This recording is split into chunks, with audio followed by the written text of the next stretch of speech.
ഇന്നും യേശുവിനോടുകൂടി യാത്ര തുടരാമെന്ന ഈ ശുശ്രൂഷയിലേക്ക് താങ്കളെ സ്വാഗതം ചെയ്യുകയും കർത്താവായ യേശു ക്രിസ്തുവിൻ്റെ നിസ്തുല്യനാമത്തിൽ വന്ദനം പറയുകയും ചെയ്യുന്നു. തുടർന്നുള്ള ഈ നിമിഷങ്ങളിലെ ചെറിയ ചിന്ത നിങ്ങളുടെ ജീവിതത്തിൽ അനുഗ്രഹമായി തീരട്ടെ എന്ന് പ്രാർത്ഥിച്ചുകൊണ്ട് ചില നിമിഷങ്ങളിലെ ധ്യാനത്തിനായി വിശുദ്ധ മത്തായി എഴുതിയ സുവിശേഷം 15-ാം അധ്യായം 28-ാം വാക്യം വായിക്കട്ടെ.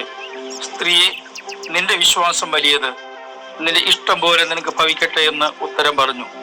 ആ നാഴിക മുതൽ അവളുടെ മകൾക്ക് സൗഖ്യം വന്നു.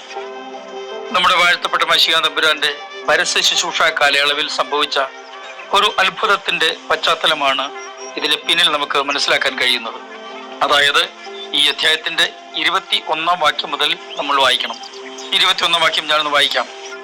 യേശു അവിടം വിട്ട് സോർ സീദോൻ എന്ന പ്രദേശങ്ങളിലേക്ക് വാങ്ങിപ്പോയി.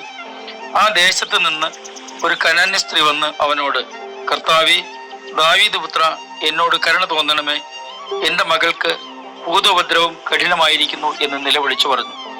യാതൊരു ആത്മീയ പശ്ചാത്തലങ്ങളും അവകാശപ്പെടാനില്ലാത്ത ഈ സ്ത്രീ, പ്രാർത്ഥന എന്തെന്നോ എങ്ങനെ പ്രാർത്ഥിക്കണമെന്നോ ഒന്നും അറിയാത്ത ഈ സ്ത്രീ ഇതാ ഇപ്പോൾ ഏറ്റവും അത്യാവശ്യമായ ഒരു സംഗതിയുടെ മുമ്പിലായിരിക്കുന്നു.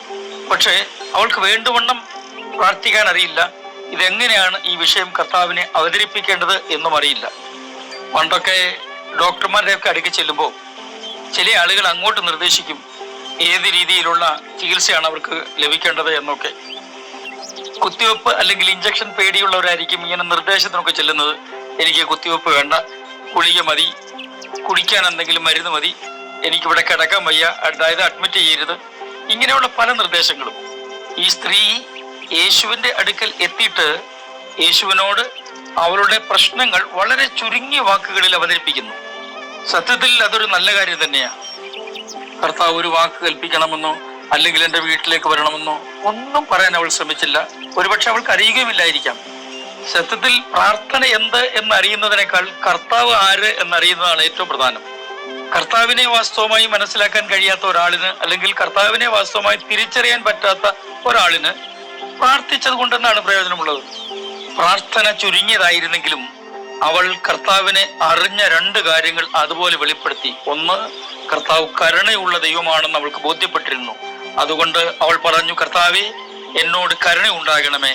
2, ദാവീദ് പുത്ര, എന്നോട് കരുണ ഉണ്ടാകണമേ. അതായത് കർത്താവിനെ വാസ്തവമായി തിരിച്ചറിയുന്ന ഒരു ഭാഷ.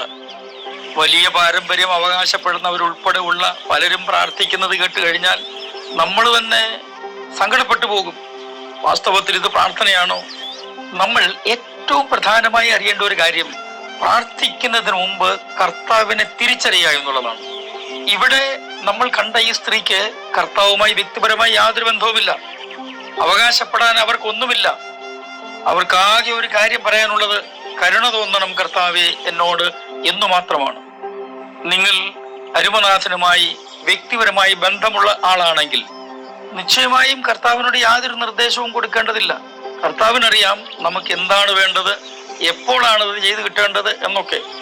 പ്രാർത്ഥന എന്നത് ആവശ്യങ്ങൾ നിരത്തി എന്തെങ്കിലും കാര്യങ്ങൾ സാധിക്കൽ മാത്രമല്ലെന്നുകൂടി നാം മനസ്സിലാക്കേണ്ടതുണ്ട്.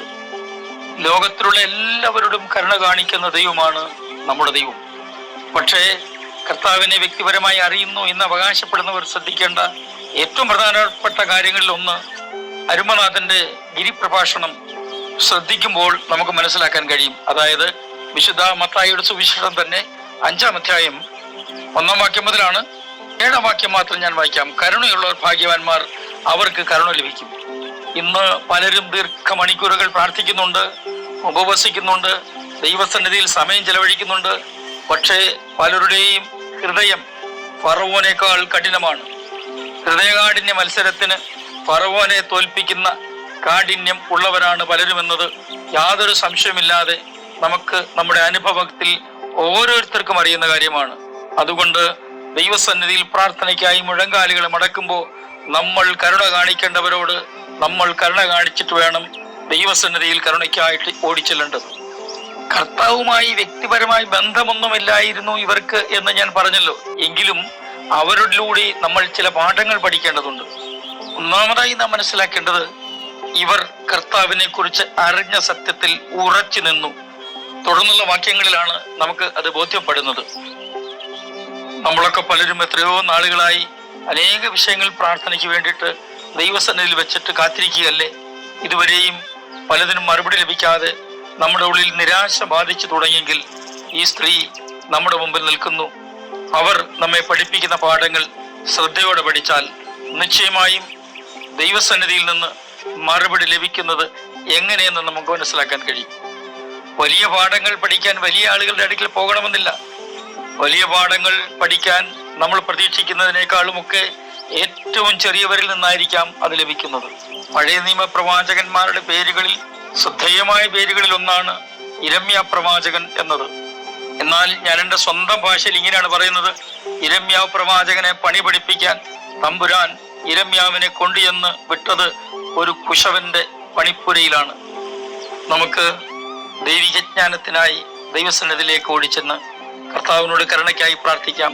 നമ്മുടെ പ്രാർത്ഥനാ വിഷയങ്ങളുടെ മേൽ ദൈവത്തിന്റെ പ്രവൃത്തി വെളിപ്പെടുക തന്നെ ചെയ്യും. ഞാൻ നിങ്ങൾക്ക് വേണ്ടി പ്രാർത്ഥിക്കുന്നു. സ്വർഗീയ പിതാവേ, ഞങ്ങളങ്ങേ സ്തുതിക്കുന്നു. ഞങ്ങൾക്ക് അങ്ങേ വേണ്ടുവണ്ണം അറിഞ്ഞ് പ്രാർത്ഥിപ്പാൻ കൃപ നൽകണമേ. യേശു ക്രിസ്തുവിൻ്റെ അൻപുള്ള